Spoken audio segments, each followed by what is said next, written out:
E agora, ao vivo, nós conversamos com o Flávio Vegas, especialista em produtos da Global X. Vamos falar a respeito de ETFs. Mais uma vez, é uma alegria recebê-lo aqui. Flávio, seja bem-vindo ao Almoço de Negócios. Obrigado, Vinícius. Boa tarde a todos.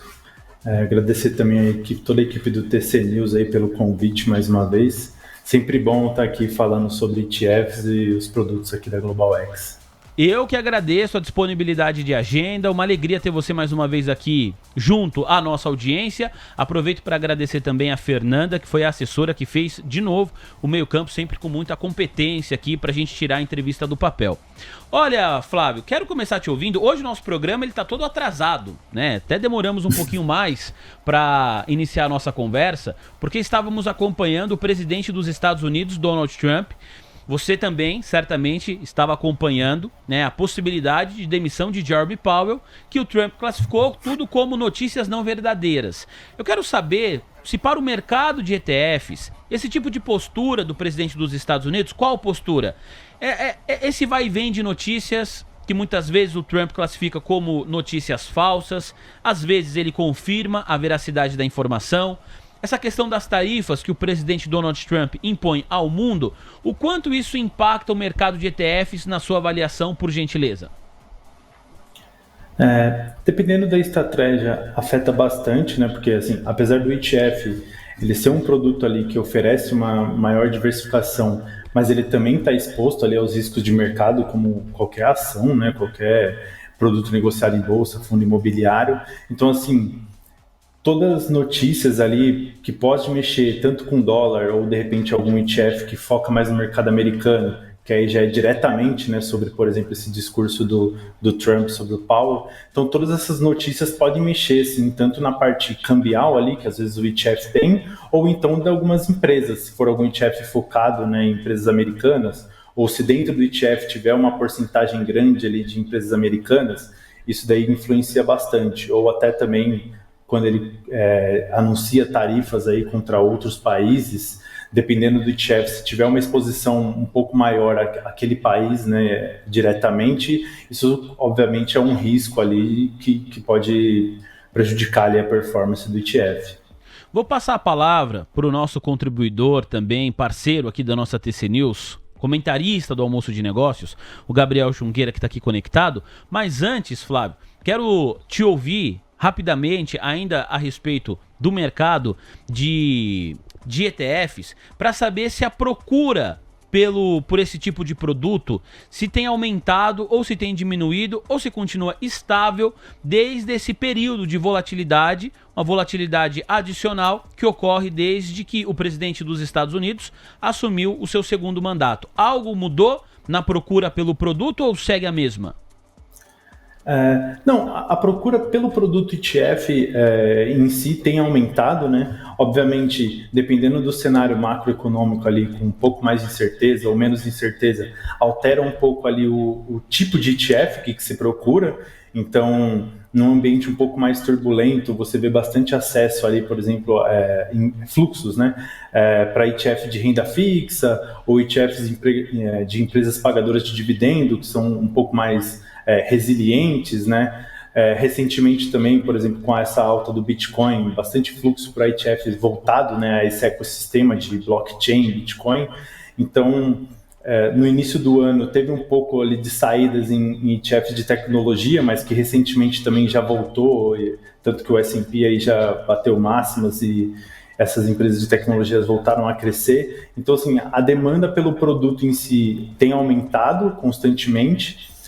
O que vai diferenciar ali é justamente o tipo de produto ali aonde entram esses fluxos.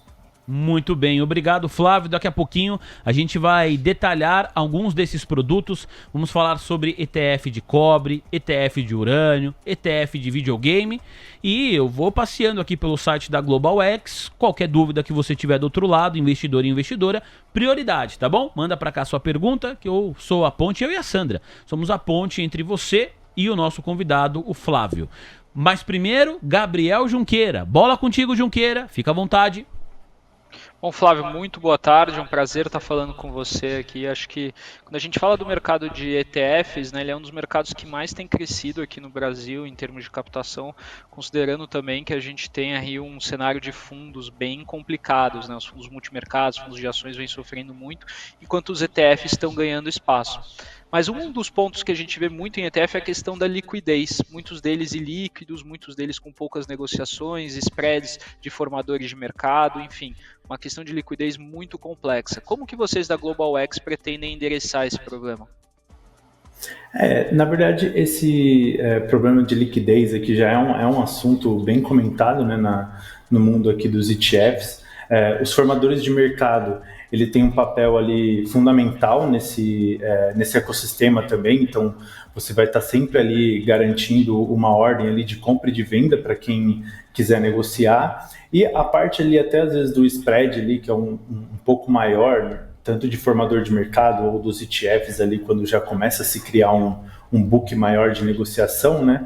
Vai muito também do crescimento desse produto aqui no Brasil. Então, conforme a demanda for aumentando, os investidores começarem a perceber as vantagens ali, efetividade, às vezes, de se investir no ETF. Então, conforme esse mercado for crescendo, essa parte aí de liquidez tende ali a se tornar um problema, quer dizer, tende a não ter mais esse problema, né? Algo bem mais secundário do que, por exemplo, é hoje. A gente tem uma indústria ali de aproximadamente 60 bi de reais, que dá ali menos de 1%, né, da indústria de fundos, por exemplo.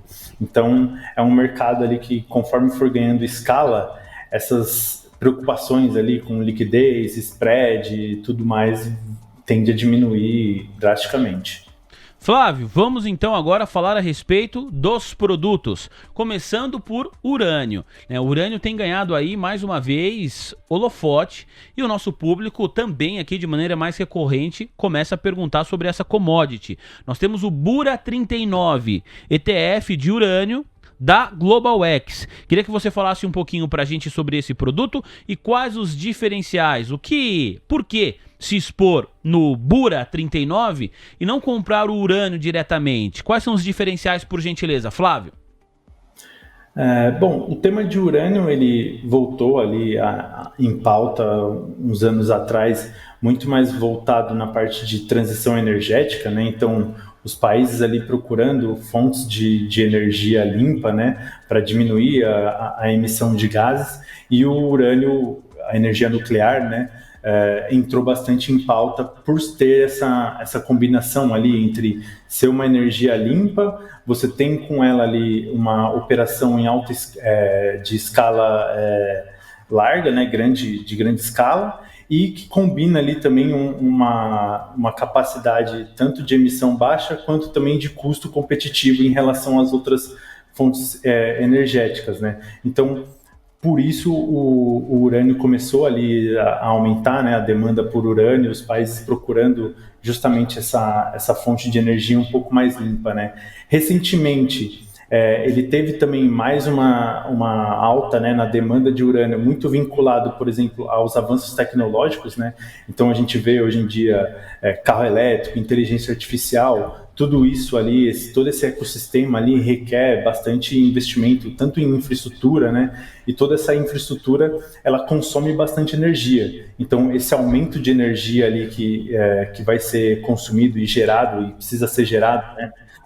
Através de todo esse aumento de adoção aí das novas tecnologias, a energia nuclear ali se provou mais uma vez uma fonte de energia que tanto as empresas agora, você vê até a Amazon, Microsoft, fazendo parcerias ali, procurando, né, o acesso a essa energia, a energia nuclear, para suprir esse aumento da demanda de energia que eles estão tendo, né? Então, combinando ali toda essa parte de aumento de demanda com a baixa emissão de carbono, né, o urânio é uma commodity ali que apresenta bastante destaque, né? E falando um pouco sobre o produto em si, né, ele é negociado tanto lá nos Estados Unidos, né, como URA, e tanto aqui no Brasil, via B3, o investidor já tem acesso a esse mesmo ETF, só que localmente com o código BURA 39. Então, ele vai investir ali em empresas mineradoras de urânio e também nas empresas ali que compõem a cadeia ali dos reatores nucleares, então fabricantes de componentes, né, para reatores nucleares. Com isso você tem exposição ali a algumas das empresas mais famosas ali, a Cameco, NextGen, Urânio Energy, a Casatropon, Yellow Cake. Então o grande diferencial, por exemplo, de você investir no urânio commodity e nesse ETF é que você tem acesso, por exemplo, às empresas, né?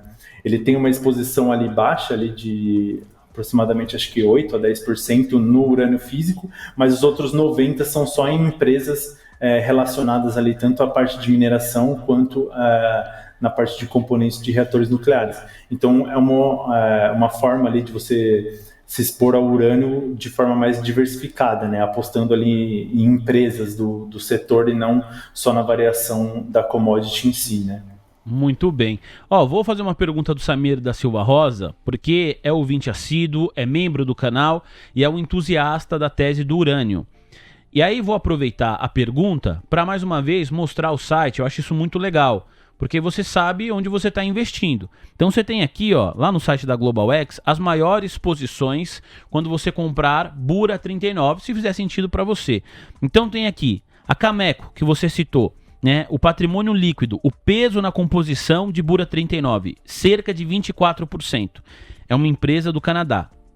Na segunda posição, uma outra companhia canadense, com 6,05%. Cerca de 6% na composição do Bura 39. Depois, empresas americanas, empresas da Coreia, aí aqui, imagino que seja Coreia do Sul, mas você me corrige, Flávio, empresas da Austrália, da África do Sul, do Japão, e não tem nada de Brasil, porque a pergunta do Flávio a pergunta para você, Flávio, do Samir da Silva Rosa, é justamente sobre Brasil. Né, se o Brasil faz parte aqui do Bura 39, como você eventualmente, se você consegue avaliar o potencial que o Brasil tem também para participar, né, desses países que estão hoje como sendo referências aí na produção de energia nuclear. O que você pode responder para o nosso telespectador, por gentileza? Na parte ali até de disponibilidade de urânio, né, de estoque, aqui o Brasil ele figura ali entre os top 10 países, mas o grande problema, por exemplo, para entrar no ETF você teria que ter uma empresa listada. Então, se não me foge a memória aqui, o Brasil não tem uma empresa listada, né, que tem esse fim ali de fazer mineração de urânio e tudo mais, então por isso meio que acaba inviabilizando, né, a entrada, por exemplo, do Brasil num produto desse. Obrigado, Flávio. Bola contigo agora, meu parceiro Gabriel Junqueira. Vamos continuar conversando com o nosso convidado, o Flávio Vegas, especialista em produtos na GlobalX. Urânio, já falamos. Bom, então acho que agora seria legal a gente falar um pouco de Argentina, né, Vini? Acho que são duas perguntas aqui, né? A primeira é: quanto que vocês acham que o trade Milei já foi, né? O bull market na Argentina já está precificado? E a segunda, vocês têm algumas outras opções de ETFs em outros países latino-americanos, como Chile e Colômbia? Se não, vocês têm interesse em ter no futuro? Boa. Eu vou começar pela segunda pergunta, né? Então, aqui no Brasil, pelo programa ali de ETFs globais, né, BDRs, a gente só tem esse de Argentina e um de exposição à China. Nos Estados Unidos, aí a gente já tem uma plataforma um pouco maior. Aí de América Latina a gente tem Colômbia e tem um de Brasil e mercados emergentes, mas assim, por exemplo, Chile a gente não tem, ou Peru, ou outros países não. Seria mais Argentina, Brasil e Colômbia mesmo. Agora aqui falando um pouco de Argentina, né? A gente tem visto, desde que o Milei assumiu ali, a Argentina tem passado por um ajuste ali, né, na economia. Então ele tem feito bastantes medidas ali para o mercado, né, cortando gastos públicos, acabando com alguns subsídios. Então todas essas, reduzindo a inflação ali, a inflação que em dezembro de 23 aqui a gente tem alguns dados que era de 25% ao mês. Nesse ano, se você pegar uma média ali, a inflação já está praticamente abaixo de 2,5%. As duas últimas medidas ali de inflação de maio e junho está na casa ali de 1,5%, 1,6%. Então, essas medidas tem surtido efeito, né? O ano passado, a Bolsa Argentina foi aí um dos destaques ali de performance entre os países emergentes, se não me engano foi a melhor bolsa, né? Então, tudo isso acarreta ali, por exemplo, esse ano a Bolsa está caindo ali por volta de 20%, né? Então, até através um pouco dessa realização que o mercado vem tendo ali dentro das ações da Argentina, a gente acredita que pode ser um bom ponto de entrada, principalmente se você acredita nesse novo plano econômico, né? A gente tem visto, principalmente ali com base em dados, que esses pacotes econômicos e todas essas manobras ali que o Milei tem feito tem dado efeito. O risco país, por exemplo, da Argentina já caiu ali de 1.700 pontos para por volta de 800. Então você tem ali uma melhora nítida ali na percepção de risco, né? Eles recentemente lá fizeram algumas medidas ali de liberação cambial, né? Então você consegue ali com mais facilidade essa repatriação, por exemplo, de dividendos em dólar e tudo mais. Isso daí começa a destravar um pouco mais dos investidores, do interesse, né, dos investidores estrangeiros. Você tem uma maior proximidade, por exemplo, entre o atual governo da Argentina com o atual governo dos Estados Unidos, né? Então, entre o Milei e o Trump ali, você tem uma relação bastante amistosa. Então, atualmente, de 10% a 12%, né, das exportações da Argentina vão para os Estados Unidos. Então, de repente, com esses governos um pouco mais amigáveis, com essa comunicação um pouco mais fácil, esse número pode melhorar, então o que pode beneficiar ali o mercado argentino, né? E também tem uma parte que a gente acredita bastante no potencial da Argentina, que seria a Argentina começar a ser incluída, né, nos índices, por exemplo, o MSI ou de países emergentes. Atualmente a Argentina não é vista, né, como um país elegível para esses índices, não tem grau de investimento nem nada. Então a gente acredita numa tese em que as medidas do governo continuem tendo efeito e melhorando a economia, e a Argentina recebendo, né, esses selos, por exemplo, de investimento, inclusão em índice, isso deve atrair muito capital, né, principalmente estrangeiros. Os gringos vão começar a olhar, né, para a Argentina como um país investível. Então isso aí a gente acha que vai destravar bastante valor ali para o mercado argentino, né? Então, e recentemente também, acho que foi uma pesquisa soltada essa semana, né?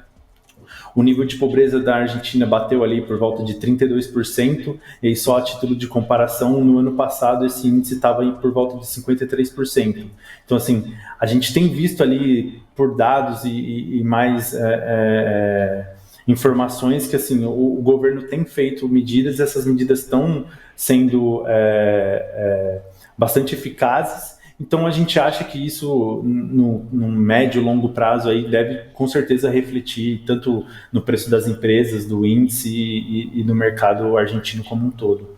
Para eu entender, por gentileza, Flávio, a composição do ETF da Argentina, e para você que eventualmente gostaria de se expor ao case, deixa eu reforçar o código de negociação, ARGT39. É só você pensar em Argentina, coloca o primeiro A, depois vai desconsiderando as vogais. ARGT39. Você vai encontrar aqui com muita facilidade no seu home broker. Só digitar o código, tá bom?